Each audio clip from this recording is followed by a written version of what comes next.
You've had a little time to decompress. How relieved are you to have the CBA in the rearview mirror? You know, every league goes through a process like this at some point, and we went through ours this year.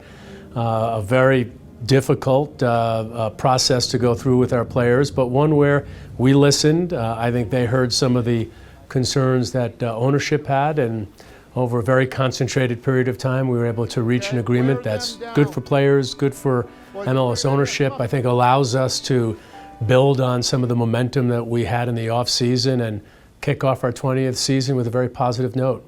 Real Salt Lake, maybe a profile similar to Kansas City and Portland. Do you still think the league is set up for the clubs in the smaller markets to compete well with LA, Seattle?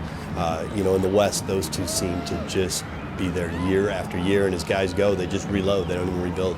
Well, Salt Lake and Kansas City are great examples of the opposite. I mean, these are two of the most successful teams we have off the field and on the field. I think Salt Lake could be the most successful team we've had other than the LA Galaxy. They continue to do what they do well. They have a tremendous academy. They've been in the playoffs, I think more so than most other teams. Should know that statistic. So I think our model works pretty well. Each team uses the tools that they have. Each team tries to play to their market and is smart with what is a system that is pretty much based on parity. Do you think you'll see more competition for from the bigger clubs for the elite coaches and general managers and technical directors? Because certainly here, I think RSL fan base a little sensitive, a little worried watching Jason Kreis and then Garth Lagerwey leave. Boy, I have to tell you, when we look at Salt Lake, and we don't live here, right? But we look at it, we don't think of it as behaving or being viewed by anybody as a small market team.